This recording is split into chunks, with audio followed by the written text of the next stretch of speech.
করি আমরা সাম ইফ বের করেছিলাম।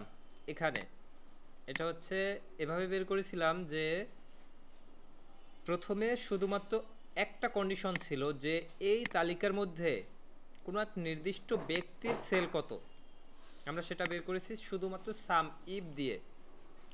এরপরে যদি দুইটি কন্ডিশন হয় সেখানে হচ্ছে নামের পাশাপাশি এরিয়ার মধ্যে কোনো নির্দিষ্ট এরিয়া, তো সেক্ষেত্রে আমরা কন্ডিশন ব্যবহার করেছি দুইটা এবং দুইটা কন্ডিশনের জন্য সাম ইফসকে কল করেছি।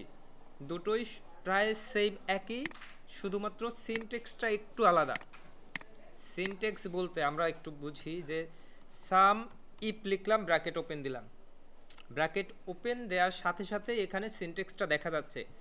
এই যে ফর্মুলার যে পার্টটা দেখা যায় এটাই হচ্ছে সিনটেক্স। আমরা সিনটেক্সের বাইরে কেউ কিছু করতে পারবো না, কখনোই না। সিনটেক্সে রেঞ্জ, এটা হচ্ছে নেম রেঞ্জ অথবা কন্ডিশনের রেঞ্জ, আমরা যে কন্ডিশনটা দিতে চাই সেই কন্ডিশনের রেঞ্জ। তো আমরা সাম ইফ করব, এখানে কন্ডিশন হচ্ছে এই নামের রেঞ্জ, এই নামের মধ্যে ক্রাইটেরিয়া মানে নির্দিষ্ট যে কন্ডিশন, হয়তো এই ব্যক্তি, এরপরে সাম রেঞ্জ, এই যাদের তালিকা ছিল এখানে তাদেরই যেখান থেকে যোগফল চাচ্ছি সেইটার রেঞ্জ। এইটুকু হচ্ছে এই ফর্মুলার মূল পার্ট। রেঞ্জ, ক্রাইটেরিয়া, সাম রেঞ্জ। এই রেঞ্জ বলতে আমাদের কন্ডিশনের রেঞ্জ। রেঞ্জ মানে কি আমাদের, আমরা একটু রেঞ্জ মানে কি এটা একটু আগে বোঝার চেষ্টা করি। এখানে একদম র্যান্ডমলি অনেক তথ্য আছে, এই অনেক তথ্য, অনেক ডাটা আছে, তার মধ্যে নির্দিষ্ট একটা পরিমাণ জায়গা যদি হয় এইটুকু হচ্ছে এই একটা রেঞ্জ। এই রেঞ্জের ঠিকানাও যদি আমরা চাই, আমরা রেঞ্জের ঠিকানাটা বের করতে পারি। যেমন এই সেলের ঠিকানা কি B6 নাকি, এই B6 থেকে B15 এইটুকুকেই এই রেঞ্জটা ধরবে নাকি। আমরা এটা ধরলাম B6 থেকে B15, এই হচ্ছে বি, এই হচ্ছে 6, এই B6, আর এই হচ্ছে বি, এই হচ্ছে 15, B15, তার মানে এইটুকু রেঞ্জ হচ্ছে B6 থেকে B15। এরপরে যদি আমরা ধরি D6 বা D8, এই হচ্ছে D8, এই একটা রেঞ্জের শুরু এবং শেষ হলো গিয়ে এই 17-এ, এই হচ্ছে 17। আমরা একটু খেয়াল করি ব্যাপারটা, রেঞ্জের ব্যাপারটা তাহলে ক্লিয়ার হয়ে যাবে। তো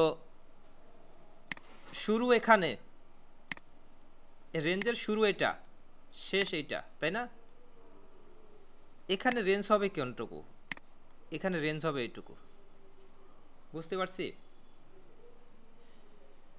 আমাদের রেঞ্জের শুরু এইটা, শেষ এইটা, তাহলে রেঞ্জ হবে এইটুকু। এটুকু না বোঝার মতো কিছু আছে কিনা আমরা একটু আবার মার্ক করে একটু শুরু থেকে দেখাই।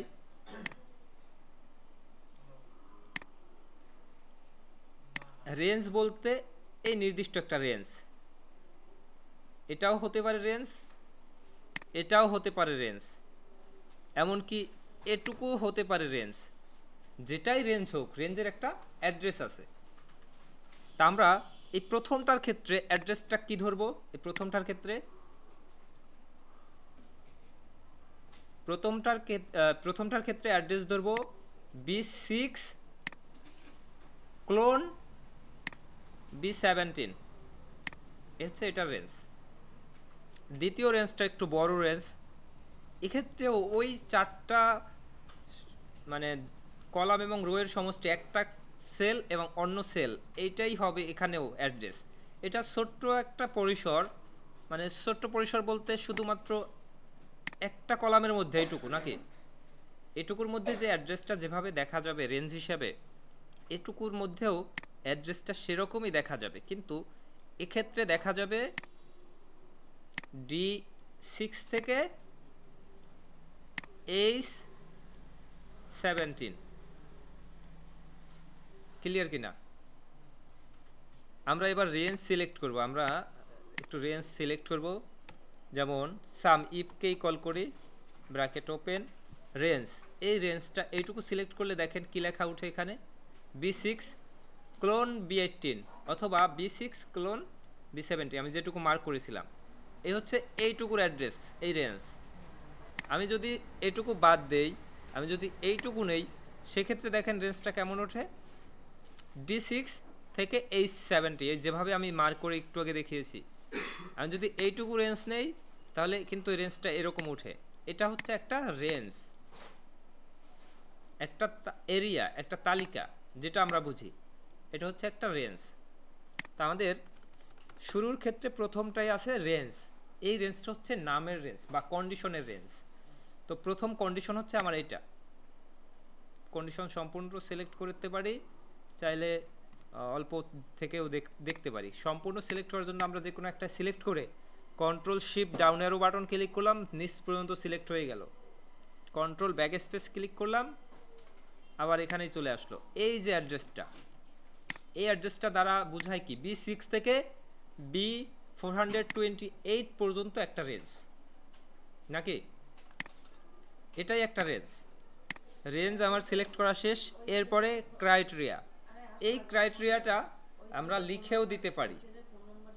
এটা হচ্ছে যে কোনো এক ব্যক্তির নাম হবে।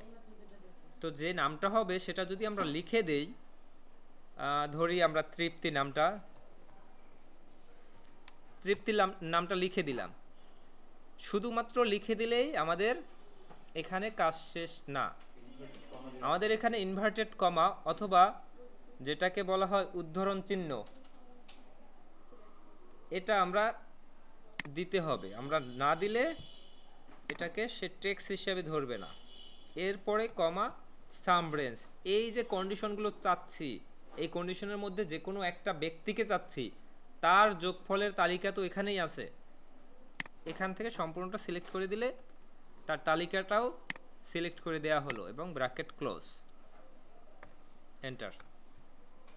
এখন এখানে যে নামটা লিখেছি, আমরা এবার নাম লিখব না। আমরা নামের পরিবর্তে ওই নামটা লেখা আছে এমন একটা জায়গাকে সিলেক্ট করে দিব। যেমন এই নামটা এখানে আছে। এবার আমরা এই নামটাকে বাদ দিয়ে এই সেল নাম্বারটা লিখে দিব। তাতে কি হবে না, এর সেল নাম্বার কি C2 লিখে দিলাম, এন্টার দিলাম। আমার নামটা লিখে দেয়া আর সেল নাম্বারটা দেয়া একই ব্যাপার, তবে সেল নাম্বারটা দিলে এটা ডায়নামিক হয়ে যায়। যেমন আমাদের কন্ডিশনের ভিতরে, আমাদের ফর্মুলার ভিতরে আর কোনো চেঞ্জ আনার প্রয়োজন নাই। আমরা এখন এখানে নাম চেঞ্জ করে দিব, সেই অনুযায়ী রেজাল্টটা দেখাবে। এটা গেল শুধু একটা কন্ডিশনের ব্যাপারে। আমাদের একটা কন্ডিশনের পরে যদি একাধিক কন্ডিশন চাই, 2টা কন্ডিশন, 3টা কন্ডিশন চাই, সেক্ষেত্রে হবে সাম ইফস। এই সাম ইফস, এভাবে সাম ইফস লিখে ব্র্যাকেট ওপেন। এবার শুরুতেই চেয়েছে সিনট্যাক্সে সাম রেঞ্জ, এবার আসবে এইটা, সাম রেঞ্জ দিলাম। এরপরে ক্রাইটেরিয়া রেঞ্জ এইটা, এরপরে চাচ্ছে ক্রাইটেরিয়া, এরপর ক্রাইটেরিয়া হচ্ছে এই নামটা। এটা গেল আমাদের একটা কন্ডিশন। এরপরে যদি সাম রেঞ্জ ক্রাইটেরিয়া রেঞ্জ 2 চাই, তাহলে হচ্ছে ক্রাইটেরিয়া রেঞ্জ 2 কমা, এরপরে ক্রাইটেরিয়া কি, ক্রাইটেরিয়া হতে পারে কোনো নির্দিষ্ট এরিয়া। যে এরিয়া যদি আমি কোনো সেলকে কল করে দেই, হয়তো এই সেলকে কল করে দিলাম, ব্র্যাকেট ক্লোজ দিলাম। আমাদের এই সেলে কোনো ক্রাইটেরিয়া নেই, এই সেলে একটা ক্রাইটেরিয়া আমরা একটু অ্যাড করে দেই। যেহেতু ঢাকা এরিয়ার ভিতরে কোথাও সেল করেনি, যে কারণে এমনটা, তার এটাকে ঢাকা করে দেই, দেখবেন ঢাকা এরিয়ার যে রেজাল্টটা সেটা এখানে চলে আসছে। তো সাম ইফ এবং সাম ইফস এভাবেই কাজ করে। এইটুকুই, জাস্ট এর বাইরে আর কিচ্ছু নেই। এটুকু করতে হবে, প্র্যাকটিস করতে হবে, তাহলেই আপনারা ক্লিয়ার হতে পারবেন। প্রত্যেকে কি আমরা একটু প্র্যাকটিস করব এটা এখন?